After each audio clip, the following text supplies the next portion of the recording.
سامعین ناظرین، infection control society آپ کی صحت کے لیے، آپ کی آگاہی کے لیے اور آپ کو بہتر معلومات پہنچانے کے لیے مضامین آپ کی سماعت کے لیے پیش کرتی ہے۔ ایڈز کے بارے میں معلومات اور احتیاط کے بارے میں ہم کچھ بتانا چاہیں گے۔ اس کے لیے ہم نے ڈاکٹر محمد احمد قاضی کے مضمون سے استفادہ حاصل کیا اور یہ مضمون جنگ کے ہیلتھ اینڈ فٹنس سیکشن میں شائع ہوا۔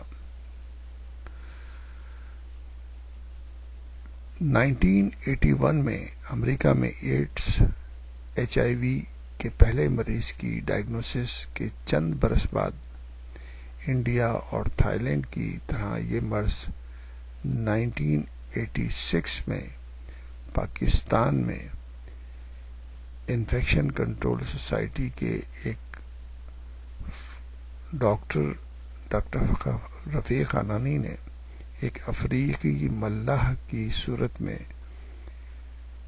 جو شخص آیا تھا اس کو یہ مرض ڈائگنوس کیا۔ آج ایک محتاط اندازے کے مطابق ملک بھر میں اس کے لگ بھگ 1 لاکھ مریض موجود ہیں، مگر باقاعدہ رجسٹر مریضوں کی تعداد تقریباً 5000 ہے۔ ابتدا میں ڈائگنوسس ہونے والے افراد کی اکثریت بیرون ملک کام کرنے والے افراد پر مشتمل تھی، جو زیادہ تر شہر کراچی کے رہائشی تھے۔ بعد ازاں اس مرض میں مبتلا مریض ملک کے کئی علاقوں سے ڈائگنوز ہوتے رہے، مگر اکثریت انہی افراد پر مشتمل تھی جو بیرون ملک کام کاج کی غرض سے گئے تھے۔ فی الوقت یہ مرض سرنج کے ذریعے نشہ کرنے اور جنس کے کاروبار میں ملوث مرد خواتین نیز خواجہ سراؤں میں زیادہ عام ہے۔ پاکستان میں اس مرض میں مبتلا مریضوں کی کل تعداد نصف یعنی کہ 50% کا تعلق صوبہ سندھ سے ہے، یعنی سندھ بھر میں تقریباً 2500 پیشنٹس موجود ہیں، جن میں سے 80% مریض اور پیشنٹ صرف کراچی شہر میں ہیں۔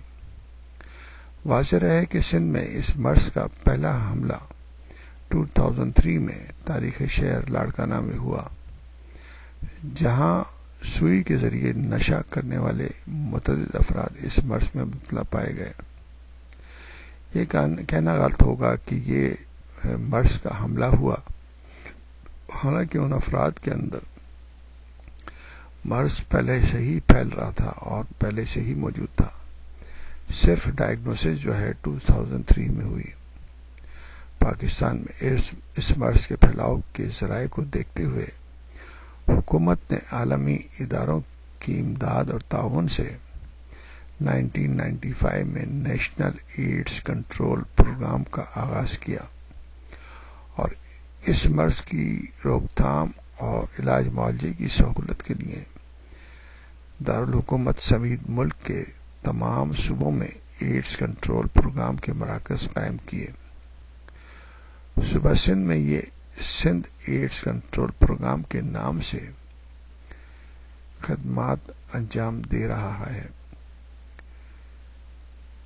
اس لیے ضروری ہے کہ جو بھی امراض اس قسم کے ہیں جو کہ ایک فرد سے دوسرے کو لگتے ہیں، ان کے لیے ضروری ہے، ان کو کنٹرول کرنے کے لیے ضروری ہے کہ ورلڈ وائڈ کوشش کی جائے، کیونکہ یہ تو نہیں ہو سکتا کہ آپ جو ہے نا کچھ ممالک میں کسی مرض کو کنٹرول کر لیں اور دوسرے ممالک میں وہ مرض پھولتا رہے۔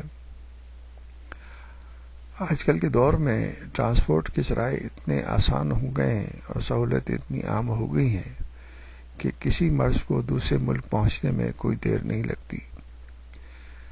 پوری دنیا ایک گلوبل ولیج کی طرح بن گئی ہے۔ جیسے ہی ایک مرض کسی شہر یا کسی گاؤں کسی دیہات میں شروع ہوتا ہے، اس کے اثرات دوسری جگہوں پر بھی محسوس ہونے شروع ہوتے ہیں۔ اس لیے ضروری ہے کہ ہر جگہ ہر لیول پہ مختلف امراض کو کنٹرول کرنے کی کوشش کی جائے۔ اسی طرح ہم دنیا کو بہتر طریقے سے مختلف امراض سے محفوظ کر سکتے ہیں۔